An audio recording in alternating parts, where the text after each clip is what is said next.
It is my absolute honor to be joined today by author Jordan Atkins. He is the author of the newly released book 40 for 40. And so, Jordan, tell us about this book. Well, it didn't start off as trying to make it a book. It was really through my journey of this 40-day fast that I was going to take for honestly just searching my relationship with the Lord.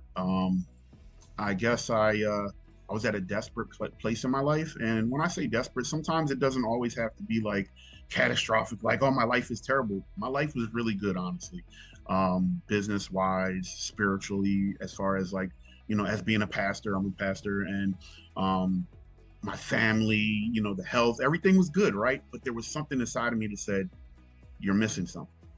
And I really thought I was devoted for giving everything to the Lord, and I wasn't. So that's how it started. And I decided to do a fast, 40 days, giving up food, cigars, even though that sounds funny, right? Basically anything in my life, it says it in the book, but anything in my life that gives me comfort, right? Because I wanted to solely rely on him. And I realized that I wasn't giving 100% to the Lord. I was only giving like 98%. And for me, I'm all or nothing. So it wasn't all. So I didn't have the peace that I know that I read about in my word. You know what I mean? And I didn't have that. So that's how it started as far as, and I blogged about it every day. And then eventually it turned into a book. Incredible. And I love how you shared the story. I mean, and I love how you shared this into a book. Like you actually shared this journey. I mean, and I mean, it reminds me just of, that Jesus fasted for that long. So it's just it seems uncanny to the regular world, right? To Right. think of going through that. But what an amazing sacrifice, but an amazing blessing that I'm sure that turned into in your life.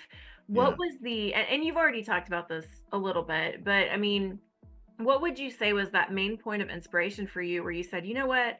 I have done this. My life has changed because of it. What was that main point of inspiration for you where you said, I'm going to put this into a book and I'm going to get it published and get it out there? Well, honestly, as far as turn it into a book, it was something that obviously, we dream. I'm an entrepreneur. I go after things, right? But the reality of it is, when it comes to writing and book, so I have dyslexia, right? And so that's not something I would like. Yeah, I'm going to write a book and it's going to get published, right? That wasn't even on the radar. It was more of, you know what? Let me write about this. And the Holy Spirit told me, write about it every day. And I had an idea that I wanted to be a book, but I thought it was going to be something that my family was going to read. My kids are